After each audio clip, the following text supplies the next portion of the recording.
All right, let's go ahead and begin right from the very start at the applique blocks. And in this lesson, we're going to go through the letter L. All right. One of the things that it asks us to do is to actually prepare our background fabric. And the way we do that is with the awesome Kimberbell Fusible backing. This is great stuff. All right. This is one of those things that you just don't want to live without if you're a machine embroiderer for sure. But basically what this is a fusible interfacing. And I'm going to make sure and fuse it to the back of my little block here.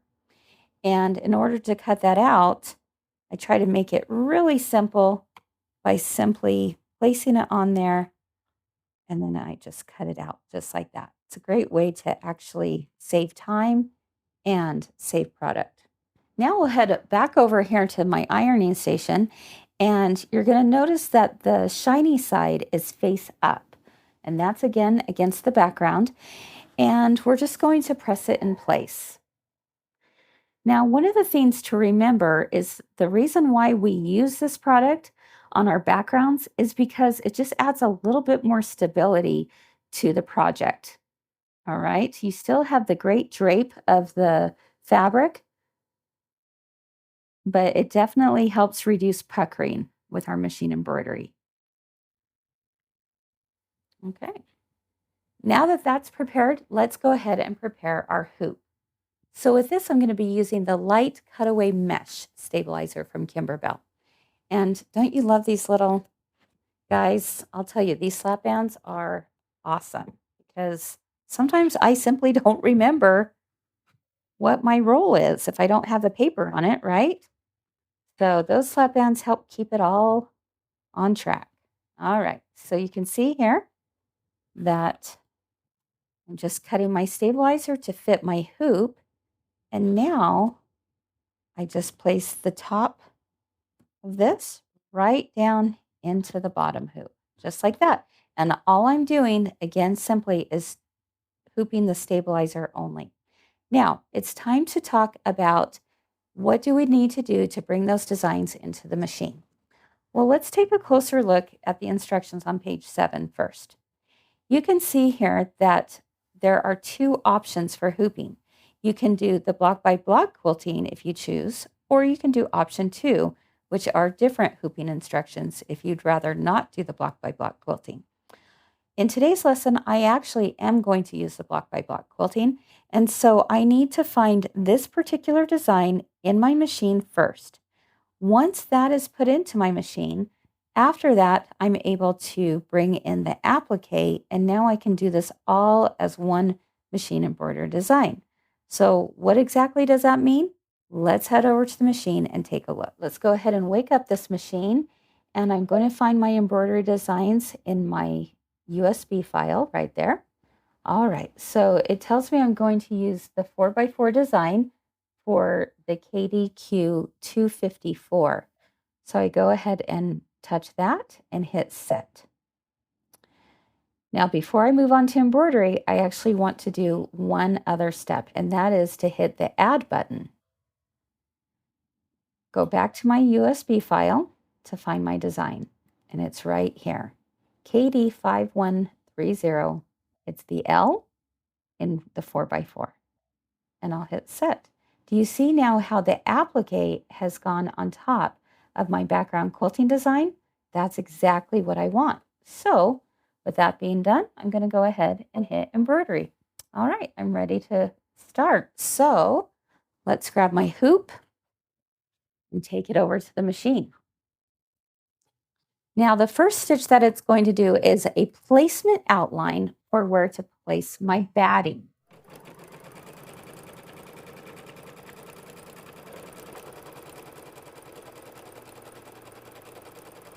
All right, now that the placement line has been stitched out, I'm ready to take my piece of batting and I will just simply place it over top, making sure that all of the edges have been covered. All right, we're just kind of centering that in place. Put my presser foot down and stitch it. Now, this is the tack down stitch for the batting. It's actually going to go over it twice. And then afterwards, we'll take it to the cutting table and just trim away the excess fabric.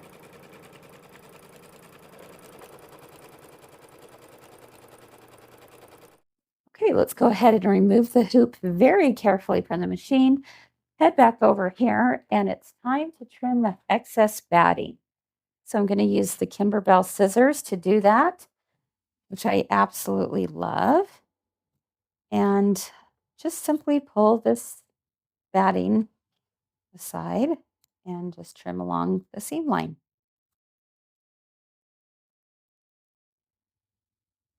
Now, the nice thing about the background quilting is that because we're trimming away this excess batting, actually what's going to happen is that there will be a 1/4 inch seam allowance all the way around the outside where the fabric is. And when you attach these pieces all together, you actually will not have extra batting inside your seam allowance, which is a really good thing, right? So you'll see a little bit more about what that means here in just a minute as I head back over here, and we're going to place that hoop back into the machine, foot down. Go ahead and get started. And this is the placement outline showing me where to place my background fabric.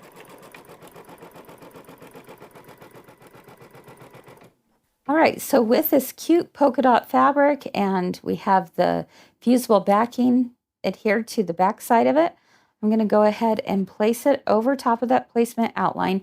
Again, remembering to center this fabric, making sure that all of your outside lines have been covered. All right, go ahead and put our foot down and go ahead and begin.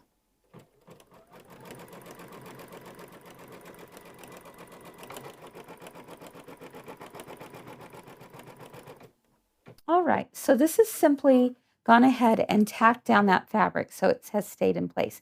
Now let's take a look at the machine once more, and I can see right here in the top right-hand corner of my screen that it's got these little loop-de-loops, right?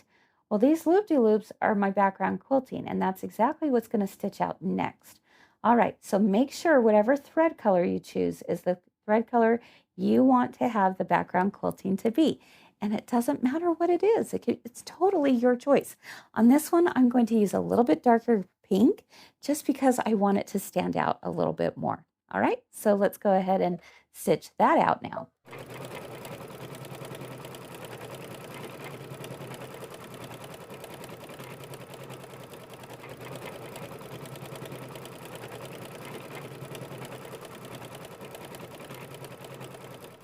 All right, so now we're going to go ahead and do the outline and the tack down. And you may be wondering why we're doing this, but the reason is because we have to know that we're going to square this up to be 3.5 inches square at the end. And so Kimberbell has made it so super simple for us by going ahead and stitching out that line right now. All right, once we do those two lines, we're able to move on to the letter L. This is going to stitch the placement line for my L.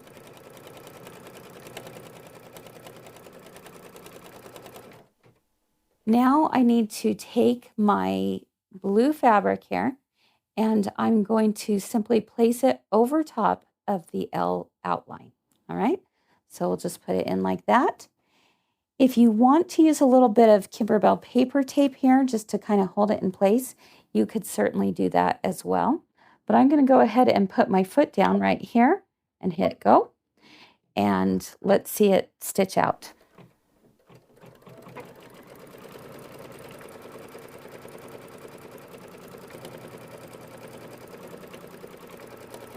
All right, so let's go ahead and remove this hoop from the machine. And we'll bring it back over here. And this time I'm going to use my little flexi snips here that I absolutely love from Kimberbell. These are nice and sharp, and they just really help you get around these corners lickety split.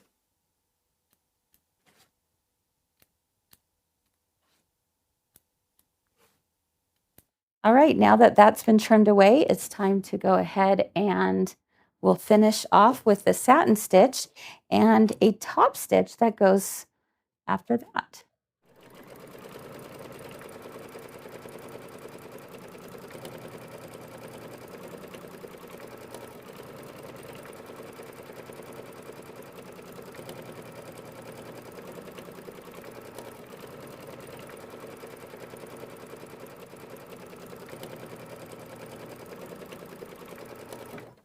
All right, so our final stitch out of this block is going to be a really cute top stitch done in white. I love the look of the top stitch around the letters. I think it just adds another level of cuteness overload I like to think about. And this is going to be a great way to finish off this letter. So you can use any color thread you'd like. I'm going to go ahead and use white on mine.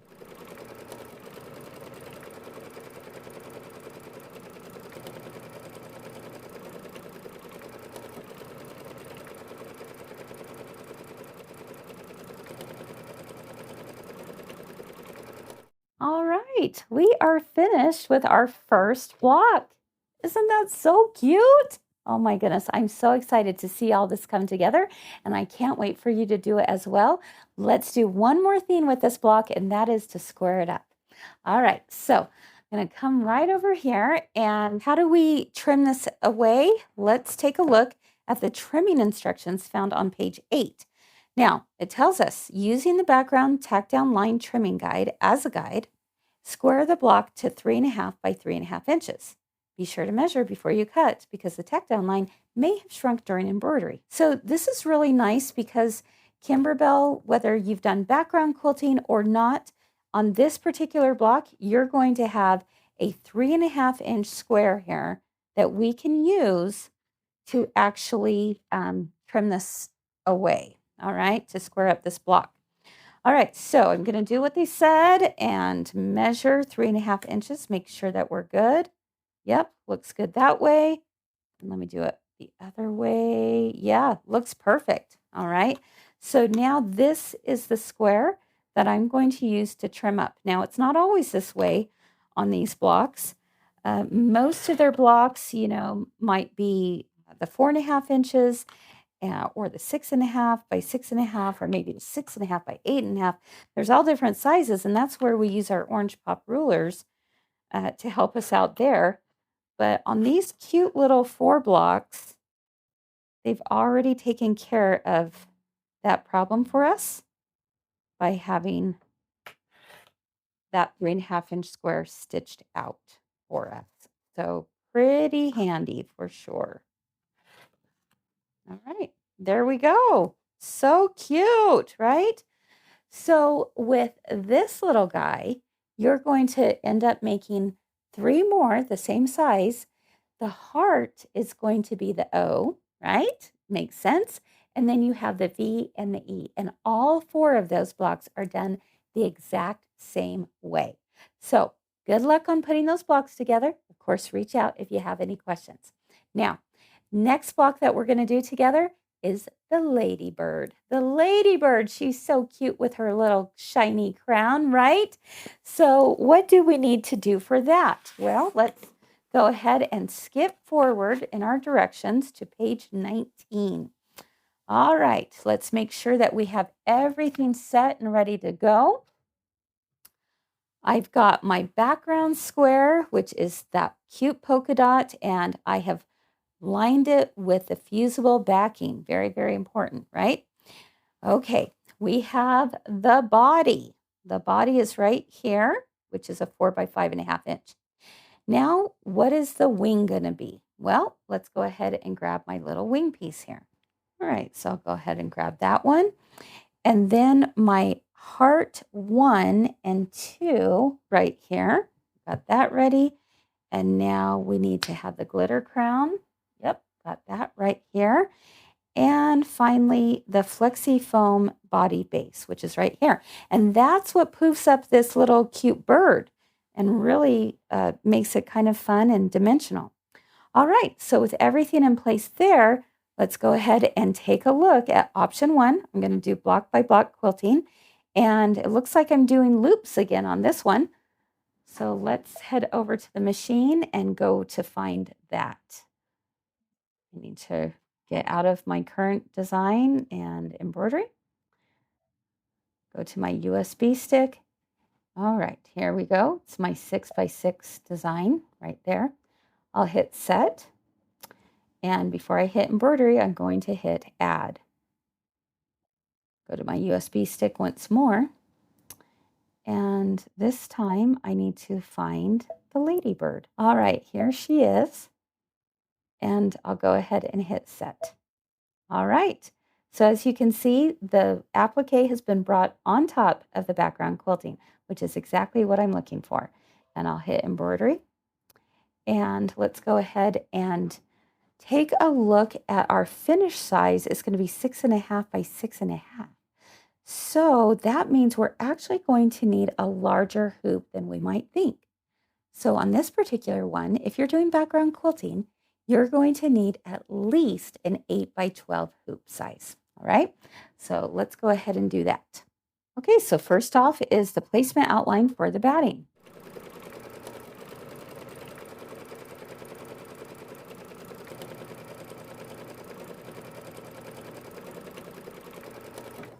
And with my placement outline stitched, I'm ready to go ahead and place the batting over top. Again, making sure that all of my outline stitch has been covered. And it's going to do a tack down stitch to hold the batting into place.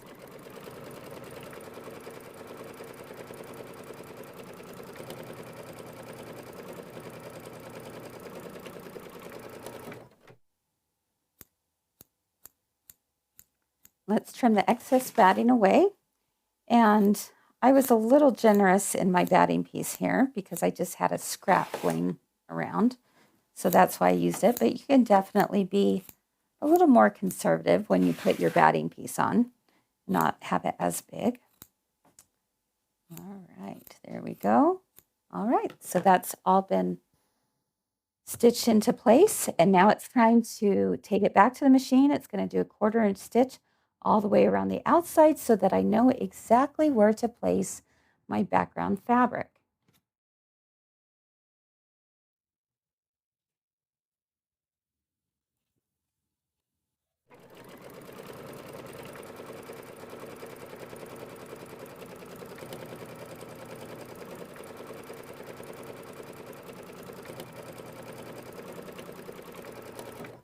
Okay, let's go ahead and place this down and making sure everything's covered, and I'll stitch down the tack down stitch to hold it in place.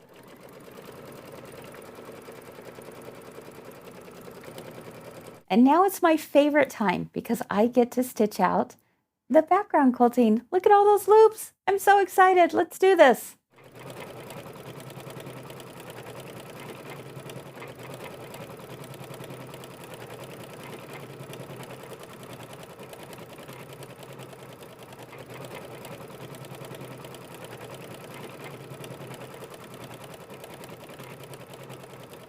All right, so I'm ready to go ahead and do my bird now. So cute. And I'm actually changing out my thread color here. You don't have to, but the reason why I'm doing it is because I want to very clearly see where I'm headed, you know. So let me go ahead and stitch the placement outline for the bird. And actually what it is the placement line for my flexi foam. All right, so we're not putting the fabric on quite yet. We've got to add the flexi foam first. All right, this is what's going underneath the bird body. All right, so you can see here the outline for the bird, and you can probably recognize why it's important to change thread colors because it could get lost in the quilting if you're not careful. So with this bird outline, what I'm going to do is add my flexi foam to be right on top of it. It will then do a tack down stitch right over the previous outline, and we'll be ready to get going with the fabric part of it. All right, so let's go ahead and place this back into the machine. And with my flexi foam ready, I'll go ahead and just place it right there.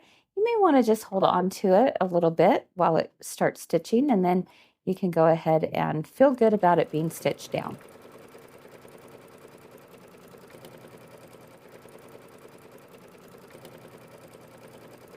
So let's go ahead and remove that.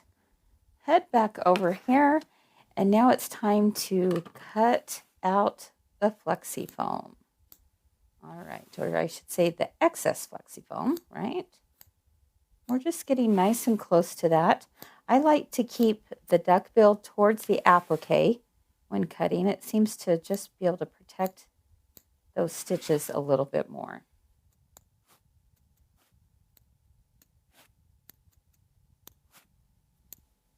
Pretty easy, right? Not too bad. If I want to get a little bit further into that little valley there, I could take like my flexi snips and just trim it out, but I feel pretty good about that. I feel like I got pretty close to that. Okay, so let's go ahead and take it back to the machine, and it's going to do an outline for where the fabric is to go.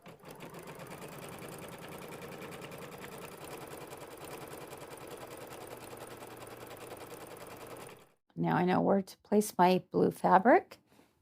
There we go. Put down and begin.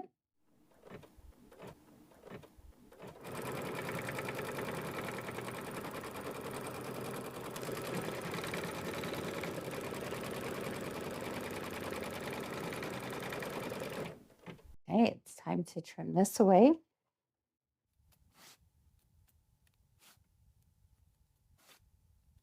And now it's going to stitch out the wing placement line.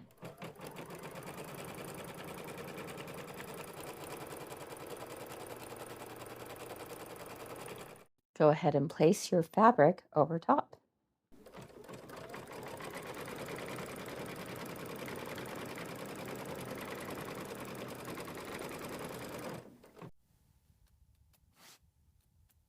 Now we have some cute little hearts that we need to add to this project. So it's going to do the stitch placement line for that.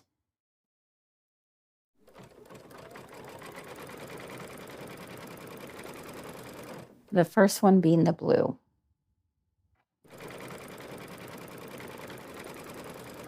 Now you may be tempted to go ahead and skip a step on this one to go straight to the placement line for the next heart. But because these pieces are a little oversized on the fabric, you don't want to take the chance of having them overlap. So go ahead and just take your time in trimming each heart out one at a time. Okay, I'm ready for my second heart now.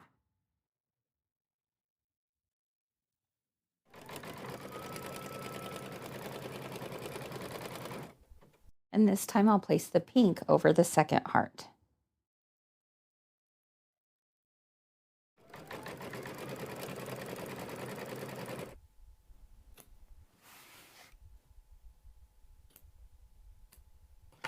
This next step is going to stitch out the legs.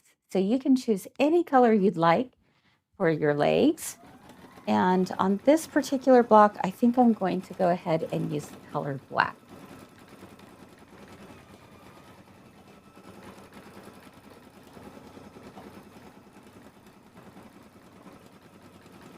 And this little ladybird needs a beak, right? So this is a two-toned colored beak. We first are going to place the pink, and then it's going to do a red detail on it. All right, so pink first and then red.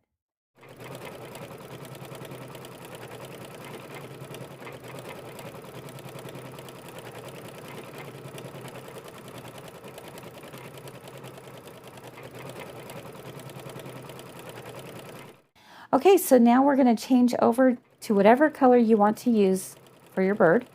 And I've chosen to use a blue that matches as close as I could to the fabric in front of me.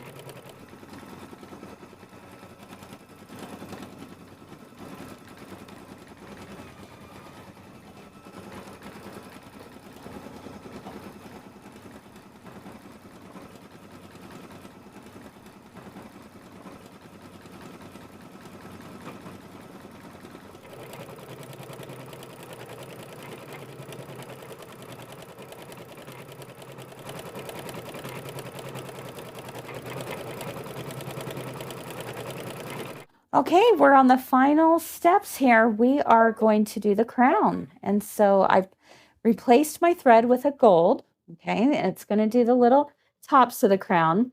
It's then going to stitch a placement outline for the crown. And we're going to use glitter applique sheets for this one. So I'm super excited. All right, now it's time to add on the glitter applique sheets, but before you do, make sure you remove this plastic top coating. All right, that's really important. We don't want to stitch through that.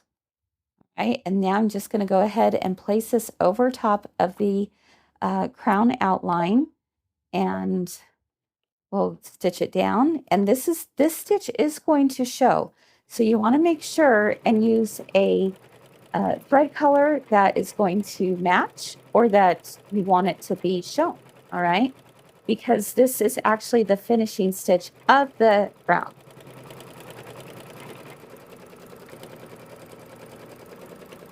All right, so I'm going to bring this over to the cutting table and we're going to trim away. All right, we just need to remove the extra little bit here.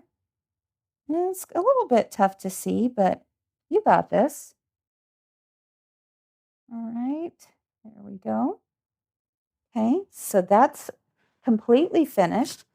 And I'm also going to now take it to my ironing station and just press that in place.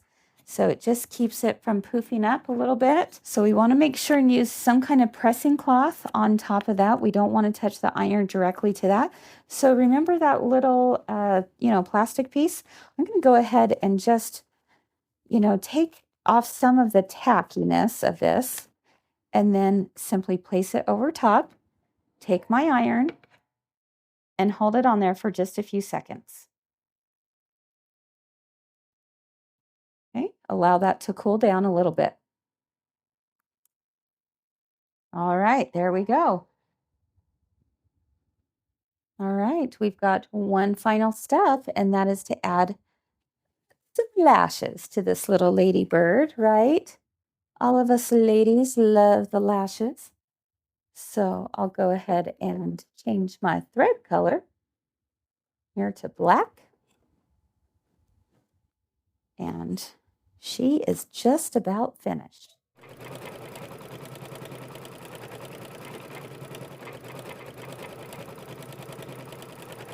And that final stitch does not need to be stitched out. All righty, here we go. I'm going to go ahead and take her out of here. And isn't she lovely?